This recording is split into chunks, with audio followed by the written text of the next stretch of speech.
الحمد لله رب العالمين والعاقبة للمتقين والصلاة والسلام على أشرف الأنبياء والمرسلين وعلى آله وأصحابه أجمعين أما بعد اللہ رب العزت کا ہم شکر ادا کرتے ہیں کہ اس نے ہم پر ہماری خطاؤں کوتاہیوں کے باوجود ایک دفعہ پھر اپنی محبتوں اور رحمتوں کی بارش فرمائی ہے کہ ہمیں جیتے جی حالت ایمان میں، حالت عمل میں، حالت صحت میں، حالت شعور میں اللہ نے ہمیں ماہ رمضان المبارک نصیب کر دیا ہے۔ پہلی رحمت اس نے بن مانگے ہمیں عطا کر دی ہے، ہم دوسری التجا اس کے حضور یہ کرتے ہیں کہ اب جو نعمت اس نے ہماری جھولی میں ڈال دی ہے، اب اس سے خوب استفادے کی اللہ ہمیں توفیق عطا، اس کی ہر گھڑی، اس کا ہر لمحہ، اس کا ہر منٹ سیکنڈ، اس کی ہر رات، ہر دن، اس کی ہر خاموشی، ہر گفتگو کو ہمارے لیے ڈھیروں نیکیاں، محفوظ نیکیاں جمع کرنے کا ذریعہ اور سبب بنا ہے۔ وہ لوگ بھی سخت محروم ہیں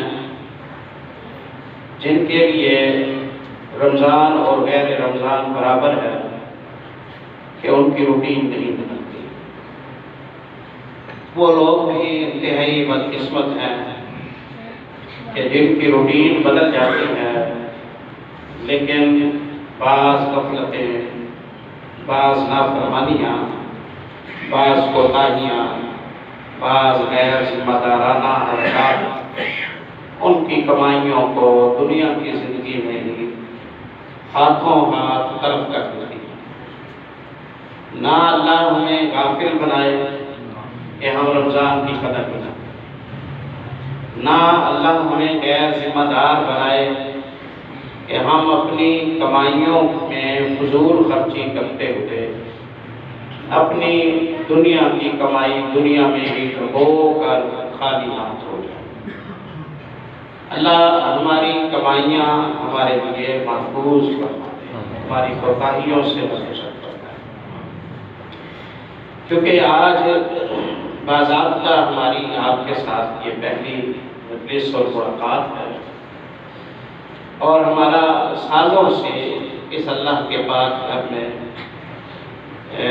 منتخب آیات کی تفسیر کا ایک سلسلہ ہے جو آپ کے ساتھ چل رہا ہے، اور ہم اس ترتیب میں سورۃ المؤمنون کی 60-61 نمبر آیت تک پچھلے سال کے دروس میں جا پہنچے تھے۔ بات وہیں سے شروع کرنا بنتی ہے، لیکن یہ پہلی مجلس ہونے کی وجہ سے چند بہت ضروری نصیحتیں میں اپنے آپ کو سب سے پہلے پھر اپنے بھائیوں بہنوں کو کرنا ضروری سمجھتا ہوں، اس لیے یہ بالکل ابتدا ہے، اور یہ باتیں ابتدا میں اگر انہیں توجہ سے سن لیا گیا، سمجھ لیا گیا، تو ہم اپنے ماہ رمضان کو اللہ کی رحمت سے بہت زیادہ قیمتی بنا دیں۔ رمضان المبارک میں بالخصوص اور آپ کی معمول کی زندگی میں بالعموم ایک بات ہمیشہ پیش نظر رکھیں کہ مسلمان کی ساری زندگی پورے 24 گھنٹے یہ سب کے سب ذریعہ ثواب ہونے چاہیے۔ مسلمان کی ساری زندگی کو ثواب کا ذریعہ ہونا چاہیے۔ اس دوران اس کی جائیدادیں بنے تو ثواب ہو، اس کی اولادوں کی شادیاں ہوں، خوشیاں ہوں تو ثواب ہو، وہ اپنی بھوک پیاس کا مداوع کرے تو ثواب ہو، وہ سفر حضرت کو انجوائے کرے تو ثواب ہو، وہ اپنے بچوں کو وقت دے تو ثواب ہو۔ ثواب اگر صرف نماز روزے میں ہوتا تو ہماری زندگی کا 90% حصہ ضائع ہو جاتا۔ ہم نے یہ کوشش کرنی ہے کہ ہمارا سرکل سارا جو معمول ہے سب پر ہم اللہ سے ثواب دیں، ساری زندگی پیش کرائیں، ساری زندگی کا مقابلہ ہے۔ اس کے لیے کیا کرنا ہوگا؟ اس کے لیے یہ کرنا ہوگا کہ اپنی تمام روزمرہ دنیاوی سرکل کی ڈیوٹیاں دیتے ہوئے ایک چیز کا خیال رکھنا ہے کہ کہیں بھی اللہ اور اللہ کے رسول کا حکم نہ کریں۔ آپ اولاد کو ٹائم دیں، آپ باہر سے پرافٹ حاصل کریں، آپ کوئی پلاٹ خریدیں، آپ کوئی گاڑی بدلیں، آپ اپنے گھر کو وسعت دیں، بسم اللہ۔ قل من حرم زینۃ اللہ التی اخرج لعبادہ والطیبات من الرزق۔ اللہ نے یہ نعمتیں حرام کرنی ہوتی تو اللہ انہیں بناتا کیوں؟ اللہ کو اچھا لگتا ہے کہ اللہ کے مسلمان بندے خوشحال ہوں، امیر ہوں، پیسے والے ہوں، ان کے گھر خوشیوں سے بھرے ہوئے ہوں، ان کی اولادیں آنکھوں کی ٹھنڈک ہوں۔ یہ باتیں اللہ کو بری نہیں لگتی۔ اسلام عیسائیت کی طرح نہیں سوچتا ہے کہ رب منانے کے لیے دنیا خراب کرنی پڑے گی پھر رب مانے گا۔ رب منانے کے لیے گھر سے بے گھر ہونا پڑے گا پھر رب مانے گا۔ رب منانے کے لیے آبادیاں چھوڑ کر ویرانوں میں جانا پڑے گا پھر رب مانے گا۔ اسلام ایسے نہیں سوچتا۔ اسلام تو آپ کی دنیا اچھی پہلے کرتا ہے، آخرت اچھی بعد میں کرتا ہے۔ دنیا کی کوئی خوشی ایسی نہیں جس میں اسلام رکاوٹ بنتا ہو، دنیا کی کوئی ترقی ایسی نہیں جس میں اسلام رکاوٹ بنتا ہو، دنیا کا کوئی فائدہ ایسا نہیں جسے اسلام روک کر جنت دیتا ہو۔ اسلام دنیا کا فائدہ کر کے آخرت کا فائدہ لیتا ہے۔ میں ایک جملہ ہمیشہ اپنے احباب سے کہا کرتا ہوں، ہمارے پیارے رب نے ہماری آخرت کی اچھائی کو ہماری دنیا کی اچھائی کے ساتھ باندھ دیا ہے۔ ہم دنیا اچھی کرنے جائیں گے آخرت اچھی ہو جائے گی، ہم آخرت اچھی کرنے جائیں گے دنیا اچھی ہو جائے گی۔ وہ ایک اچھائی نہیں دیتا، وہ دونوں اچھائیاں اکٹھی دیتا ہے۔ تو ہم نے اپنی جتنی ذمہ داریاں ہیں انہیں ایک ذمہ دار مسلمان کے طور پر ادا کرنی ہے۔ کمائی کرنی ہے، دھوکہ نہیں کرنا، خوشیاں منانی ہے، حکم نہیں توڑنے، نفع کمانا ہے، ظلم نہیں کرنا، اور جتنے بھی ہماری خواہشات پوری کرنی ہے سرکشی نہیں کرنی۔ حکم کے اندر رہتے ہوئے کوئی اپنی خواہشات پوری کرے اجر لے جائے، کوئی اپنی بھوک مٹائے اجر لے جائے، کوئی اپنی پیاس مٹائے اجر لے جائے، کوئی اپنی اولاد کو اپنی جھولی میں بٹھائے ثواب لے جائے، کوئی اپنے گھر والوں کو ٹائم دے ثواب لے جائے۔ بس سرکل میں جتنے کام کرنے ہیں ان کاموں میں یہ خیال کرنا ہے کہ اللہ کا حکم کہیں نہ ٹوٹے، پہلا سبق سیاح۔ اور اس میں یہ بات پیش نظر رکھیں کہ آپ جو کچھ بھی کر رہے ہیں، جو ڈیوٹیاں بھی دے رہے ہیں، جو فیسیں بھی بھر رہے ہیں، جو بل بھر رہے ہیں، جو کرائے بھر رہے ہیں، جو خریداریاں کر رہے ہیں، جو دکانوں آفیسز کی ڈیوٹیاں دے رہے ہیں، آپ کیونکہ مسلمان ہیں، آپ کا دین کہتا ہے کہ آپ کاہل نہ ہو. آپ مسلمان ہونے کی وجہ سے، اللہ کے حکم کی وجہ سے کفالت کر رہے ہیں. آپ اللہ کے حکم کو پیش نظر رکھتے ہوئے اللہ کے حکم توڑے بغیر دنیا کی ساری ڈیوٹیاں دیں اور ثواب کمائیں. کسی کو یہ اچھا نہیں لگے گا کہ وہ 10-5 لاکھ اپنے بچے کے ولیمے پر خرچ کرے اور ٹکے کا ثواب نہ. حق یہ بنتا ہے اس نے 10-5 لاکھ حلال میں کمائے ہیں تو ثواب بھی اسے ملے، خوشی بھی اسے ملے اور ثواب بھی اسے ملے. تو یہ پہلی نصیحت ہے بالخصوص رمضان کہ ڈائریکٹ باتیں ہیں جو انہیں بھی اپنائیں اور جو آپ کے دنیاوی کام ہیں انہیں بھی آپ عبادت بنائیں، نافرمانی سے بچتے ہوئے اور اللہ کی رضا کی نیت کرتے ہوئے. یہ پہلی بنیادی چیز ہے جو میں آج کی اس نصیحت میں آپ کے پیش نظر رکھنا چاہتا تھا. دراصل میری یہ خواہش ہے کہ ہمارے جو 24 گھنٹے ہیں سب کا ثواب لکھا جائے، سب کا ثواب لکھا جائے. ابو موسیٰ اشعری رضی اللہ تعالیٰ عنہ نے معاذ بن جبل رضی اللہ عنہ سے پوچھا، دونوں یمن کے افسر تھے، دونوں کی ملاقات ہوئی، نیکیوں کی ترتیب پوچھی. تو معاذ بن جبل رضی اللہ عنہ نے کہا، میاں میں تو دن کو ڈیوٹیاں دیتا ہوں، جب تھک جاتا ہوں رات کو سونے لگتا ہوں تو اللہ سے کہتا ہوں کہ اللہ ڈیوٹیوں پر بھی ثواب دینا، سو رہا ہوں سونے پر بھی ثواب دینا. میں کوئی عیسائی تھوڑی ہوں مجھے ثواب نہ ملے، میں کوئی ہندو تھوڑی ہوں کہ مجھے ثواب نہ ملے. میں ایماندار ہوں، تجھے مانتا ہوں، تیرے نبی کو مانتا ہوں، تیرے نبی کے حکم کے مطابق سو رہا ہوں، بستر جھاڑ رہا ہوں، وضو کر رہا ہوں، پڑھتے ہوئے سو رہا ہوں، آیت الکرسی پڑھی ہے، سورۃ الملک پڑھی ہے، میرا ڈی بنتا ہے. سوتے ہوئے تو میں کر نہیں سکتا، سو تیرے نبی کے طریقے پر رہا ہوں، مجھے ثواب چاہیے.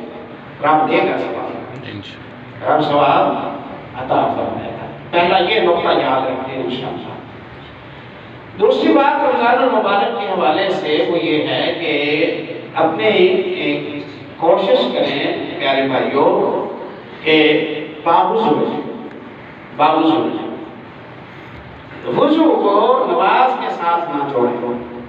نبی کریم صلی اللہ علیہ وسلم کا معمول یہ تھا کہ جب آپ صلی اللہ علیہ وسلم بے وضو ہوتے آپ اٹھتے اور وضو فرما لیتے، چاہے نماز کا ٹائم ہو چاہے نماز کا ٹائم نہ ہو، چاہے نماز کا ٹائم ہو چاہے نماز کا ٹائم نہ ہو. باوضو آپ رہتے ہیں تو آپ آمادہ اور تیار رہتے ہیں، آپ تازہ دم رہتے ہیں ذکر اذکار کے لیے، تلاوت کے لیے، بندگی کے لیے.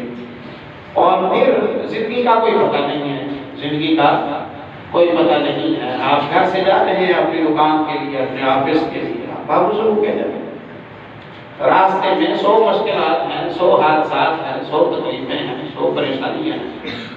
اگر کوئی وقت آ بھی جائے تو آپ پاک حالت میں، باوضو حالت میں، طاہر حالت میں آپ اپنے اللہ سے ملاقات کریں. جیسا خاتمہ ویسا انجام ہوگا.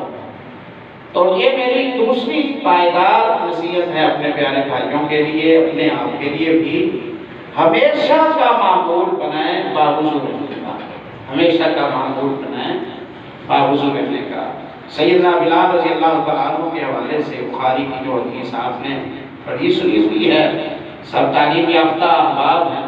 بلال رضی اللہ عنہ کی قدموں کی آواز معراج کے موقع پر رسول اللہ نے سنی تھی نا جنت میں. وجہ کیا تھی؟ وہ وضو صرف نماز کے لیے نہیں کرتے. بلال کا طریقہ یہ تھا کہ وہ ہر وقت باوضو، وضو ختم ہوا پھر وضو کر لیا. تو حد الامکان جب بھی آپ بے وضو ہوں آپ اسی وقت وضو کر لیں. میں ہمیشہ یہ عرض کیا کرتا ہوں کہ ہماری نفلیں پڑھنے میں یا ہماری نماز کی ادائیگی میں سب سے مشکل کام کون سا ہے؟ وضو. سب سے مشکل کام ہے نا، جو جس کی وجہ سے سستی ہوتی ہے. اشراق پڑھنے میں سستی، تہجد پڑھنے میں سستی، عام نوافل پڑھنے میں جو سستی ہوتی ہے وہ اس لیے کہ ہمیں نئے سرے سے وضو کرنا پڑتا ہے. سیر سے اٹھو، ٹائم تک جاؤ، طہارت حاصل کرو، واپس آؤ، پھر وضو وضو کرو، وضو کرنے کے بعد مصلی بچھاؤ، پھر 2 رکعتیں پڑھو، چلو چھوڑو پھر ایسے ہی ہوتا ہے۔ اگر آپ ہر وقت باوضو ہیں تو اب آپ کے لیے نفلیں پڑھنا بالکل آسان ہے۔ اب آپ کے لیے نفلیں پڑھنا بالکل بھی آسان ہے۔ آپ اپنے دفتر میں ہی جائے نماز کر سکتے ہیں۔ 10 منٹ آپ کو فرصت کے ملے ہیں، ممنوع وقت نہیں ہے، آپ باوضو کے اللہ اکبر کہیں 5 منٹ میں آپ 2 رکعتیں پڑھ لیں۔ آپ اشراق پڑھ لیں گے، آپ موابین پڑھ لیں گے، چاش پڑھ لیں گے، صلاۃ الحاجہ پڑھ لیں گے، صلاۃ الاستخارہ پڑھ لیں گے، صلاۃ التوبہ پڑھ لیں گے۔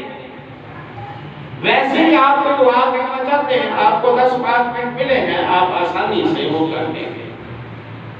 باوضو رہیں، آپ پر آپ کی نماز آسان ہو جائے گی۔ نماز بھاری بنتی ہے بے وضو رہنے کی عادت کی وجہ سے۔ تو یہ دوسری نصیحت ہے۔ بلال کی آواز سنی نبی کریم صلی اللہ علیہ وسلم نے جنت میں، آپ نے پوچھا کرتے کیا ہو؟ بلال نے کہا کہ اور تو کوئی نہیں عمل میرا اضافی، لیکن میں ایک بات کی پابندی کرتا ہوں، وہ آپ ہی سے سیکھی تھی بلال رضی اللہ عنہ۔ جب وضو ختم ہو میں وضو بنا لیتا ہوں اور کوشش کرتا ہوں کہ وضو جو کیا ہے چلو 2 رکعتیں بھی پڑھ لوں، وضو جو کیا ہے چلو 2 رکعتیں بھی پڑھ لوں۔ ریسٹ کا ریسٹ ہے، آرام کا آرام ہے، تھکان ختم ہو جاتی ہے۔ کمپیوٹر پر بیٹھے تھک گیا تھے آپ، آپ کو کیا آ گیا، اندھیرا چھا گیا تھا، آپ باوضو ہوئے، آپ نے 2 رکعتیں پڑھی، آپ تازہ دم ہو گئے۔ اب آپ دوبارہ بیٹھیں گے تو گویا آپ نے آرام کر لیا۔ رب سے مناجات آسان، رب سے ملاقات آسان، توبہ طائب ہونا آسان۔ یہ دوسری نصیحت ہے۔ اور وضو کو مسواک کے ساتھ جوڑیں، وضو کو مسواک کے ساتھ جوڑیں۔ یہ مفت کا ثواب ہے جو ہم چھوڑ جاتے ہیں۔ اللہ تعالیٰ ہمیں توفیق نصیب فرمائے اور ہدایت دے۔ مولانا عبد الرحمن مبارک پوری رحمۃ اللہ علیہ نے جامع ترمذی کی شرح میں جمع طرق کے ساتھ ان حدیث کو حسن کرنے کی قرار دیا ہے، جن حدیث میں یہ آتا ہے کہ اللہ تعالیٰ جب ثواب دیتا ہے تو جس وضو سے پہلے مسواک کیا گیا تھا اس ادا کی گئی نماز کو 70 گنا زیادہ اجر سے نوازتا ہے۔ یعنی آپ نے ایک نماز پڑھی اور اس نماز سے پہلے والے وضو میں مسواک آپ نے کیا تھا تو آپ کا ثواب 70 گنا بڑھ جائے گا۔ کام تو نہیں ہے، ثواب اضافی ہو گیا ہے، تو مفت کا ثواب کیوں چھوڑیں؟ 20-30 روپے کا مسواک پورا مہینہ چلتا ہے۔ 8-10 خریدیں نوازیوں کو دیں، ان سے کہیں کہ ہماری طرف سے تحفہ ہے، وہ اپنی نمازوں کے ساتھ مسواک کریں گے، آپ کے لیے وہ اجر و ثواب کا سبب ہوگا، آپ کے لیے اجر و ثواب کا وہ ذریعہ ہوگا۔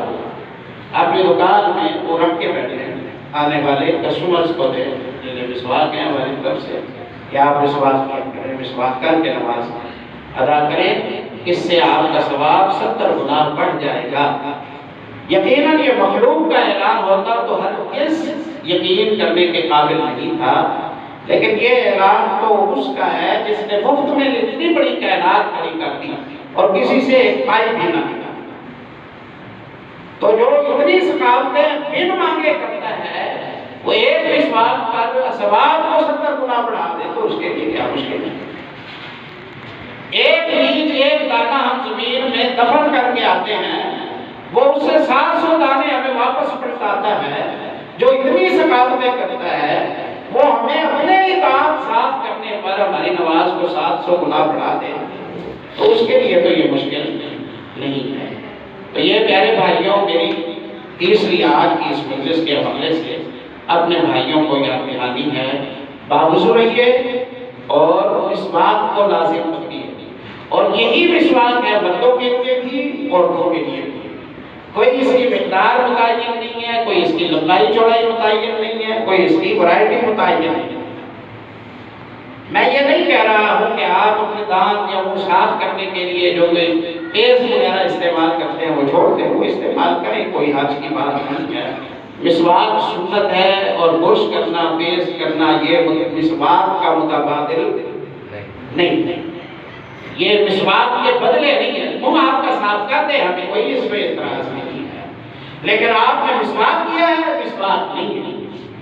آپ صلی اللہ علیہ وسلم پیلوں کی جڑ سے مسواک کیا کرتے تھے، تو ہمارا ملک ماشاءاللہ ذریع ملک ہے، پیلوں کا مسواک سستا ہے، عام ہے، میسر ہے، ہر کسی کو وہ آسانی سے مل جاتا ہے۔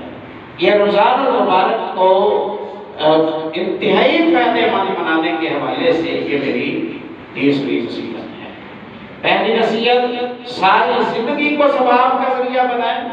دوسری نصیحت، باوضو رہیں، ساری زندگی بھر باوضو رہیں۔ تیسری نصیحت، مسواک کو لازم پکڑیں۔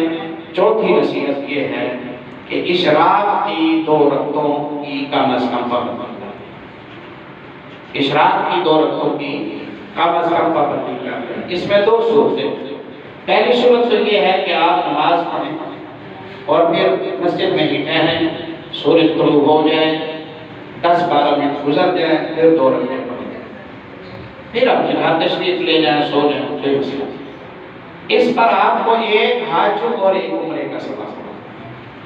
1 حج اور 1 عمرے کا ثواب ہوگا۔ یہ آسانی سے کیا جا سکتا ہے۔ مثلا صبح جمعہ ہے نا، مارکیٹ بند ہے، عام لوگوں کی چھٹی ہوگی، تو آپ اطمینان سے فجر پڑھ کے وہیں بیٹھے، اذکار پورے بیٹھے بیٹھے ہو جائیں گے، کچھ تلاوت کر لیں، سورج طلوع ہونے دیں، سورج طلوع ہو جائے گا، 6:15 بجے سورج نکل آتا ہے، اس سے بھی پہلے 25 منٹ 23 منٹ پر آپ اشراق کی 2 رکعتیں پڑھیں، 1 حج اور 1 عمرے کا ثواب آکم الحاکمین سے آپ کو حاصل کریں۔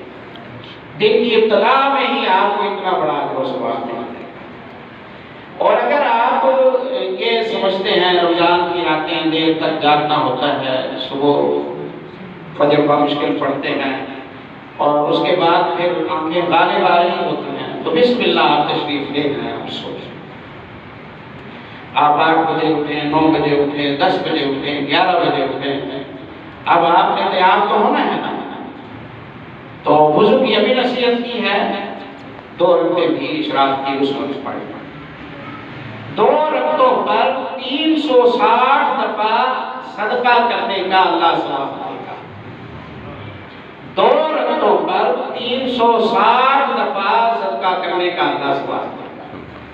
صدقہ ایمان کی گواہی ہوگا، صدقہ بندے کے آگے آگے چل رہا ہوگا، صدقہ بندے کی کے سر پر چھتری کی طرح سایہ کر رہا ہوگا، صدقہ روز قیامت اللہ کے لیے سفارشی بنے گا، معاف کرا کے۔ جو مسلمان دن چڑھتے ہی 360 دفعہ صدقہ کرے، اس کے ثواب کا کوئی کیا اندازہ کر سکتا ہے۔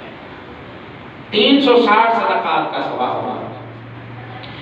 یا اس دن اگر وقت آ گیا کہ گردن جہنم سے آزاد ہے، فیصلہ اللہ کی طرف سے ہو جائے کہ آج اگر اس کی موت آ جاتی ہے، یہ 2 رکعتیں پڑھنے والا یہ جنت میں ہے، اشراق کی پابندی کر لیا۔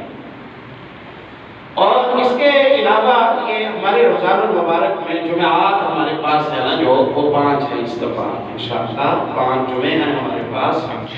ان جمعوں کو خوب فائدے مند اپنے لیے بنانے کی کوشش کیجیے۔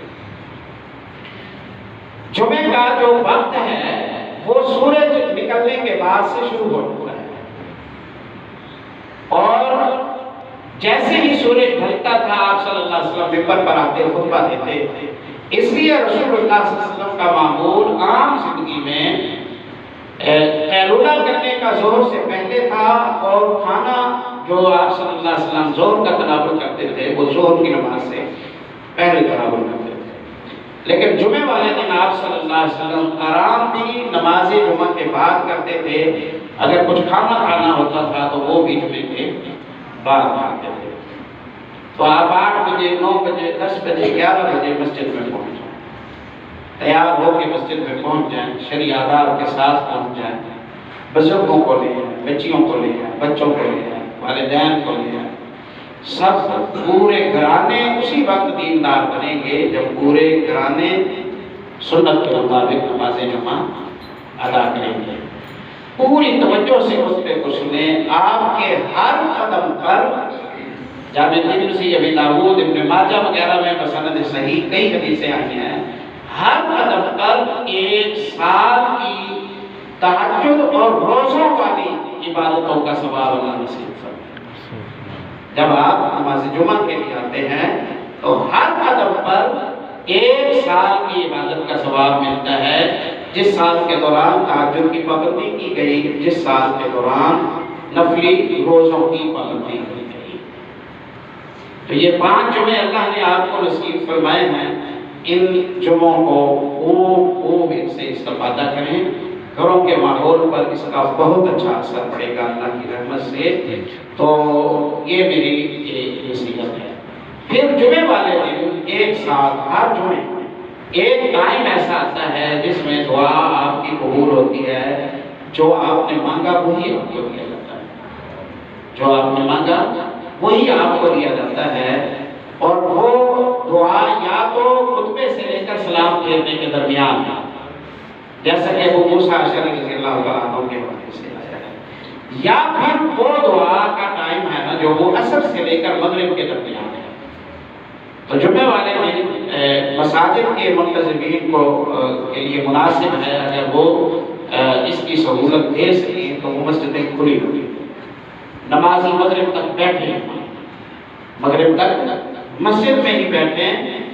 اسی دوران تھوڑا سا وقت ہر جمعے آتا ہے جس دوران آپ نے اگر کوئی مطالبہ کر دیا، وہ جو بھی ہوگا مطالبہ اللہ اسے پورا کرے۔ ہر جمعے یہ ٹائم آتا ہے، پھر جمعہ رمضان کا ہو، پھر جمعہ روزے کی حالت میں ہو تو سبحان اللہ نور علی نور ہو گیا۔ تو یہ نوٹ کر لیں، جمعہ ہے جو وہ پر وقت ادا کریں اور ٹائم پر آ کر ادا کریں، اور جمعے والے دن جو قبولیت کے ساتھ ہے اس کو ضائع نہ کریں۔ آپ کی جو دعائیں اڑی ہوئی ہوں، جو پریشانیاں ہیں، جو سالوں سے آپ کا دامن نہیں چھوڑ رہی ہیں، ان پریشانیوں سے نجات آپ حاصل کرنا چاہتے ہیں تو یہ 4-5 جمعے ہیں، انہیں کیش کر لیں۔ انشاءاللہ انہی جمعوں کے دوران اللہ کی رحمت سے آپ کی تمنا سے بڑھ کر اللہ رب العزت آپ کا ٹارگیٹ پورا کر دے گا۔ آپ کے لا علاج مریضوں کو اللہ شفا نصیب فرما دے گا، آپ کے 10-20 سالوں سے اڑے پھنسے مسئلے اللہ حل کر دے گا، آپ کے خوف کو امن میں اللہ تبدیل کر دے گا، آپ کی فقیری کو امیری میں اللہ تبدیل کر دے گا، آپ کے بچوں بچیوں کے رشتوں کی پریشانیاں اللہ اپنی رحمت سے ختم کر دے گا، دشمنوں کی دشمنیوں سے اللہ آپ کو نجات نصیب فرما دے گا، جادوؤں کی مصیبتوں سے اللہ آپ کو نجات نصیب فرما دے گا۔ طوفان بھی اگر گھروں میں آئے ہوئے ہیں نا تو یہ ہر جمعے عصر سے مغرب کے دوران کے ٹائم کو ذرا سنبھال لیں، گھنٹہ 1.5 بنتا ہے، اس دوران اللہ سے بس مانگتے رہیں، اور مانگنے کا منوانے کا طریقہ یہ ہے توبہ طائب ہو کر مانگیں، کچھ اللہ کے راستے میں خرچ کریں پھر مانگیں، ذکر و اذکار کثرت سے کریں، اللہ کی پاکی بیان کریں پھر مانگیں، کثرت سے درود و سلام پڑھتے رہیں پھر مانگیں، اللہ کی ذکریں کریں پھر مانگیں، اسماء حسنہ پڑھیں پھر مانگیں، اللہ سے معافیہ طلب کریں پھر مانگیں۔ اس سے اللہ کی رحمت سے یہ ہوگا کہ آپ کی دعائیں ہیں جو وہ قبولیت کے قریب ہو جائیں گی، آپ کی دعائیں قبولیت کے قریب ہو جائیں گی۔ یہ 5-6 نصیحتیں ہیں جو آج کی اس مجلس کے حوالے سے میں آپ کے پیش نظر کرنا چاہتا تھا، بس اسی پر انشاءاللہ اکتفا کرتے ہیں۔ انشاءاللہ یہ دورانیہ ہمارا 25 سے 30 منٹ کے دوران کا دورانیہ کا روزانہ ہوگا، یا اگر آپ بھائیوں کی مشاورت ہو تو ہم اسے 20 سے 25 منٹ کے اندر فروغ کر سکتے ہیں، جیسے آپ کہیں گے۔ اس سے زیادہ انشاءاللہ ہم یہ دورانیہ نہیں رکھیں گے، سب احباب اس میں پہلے کی طرح پورے اہتمام کے ساتھ شریک ہوں۔ اللہ حافظ۔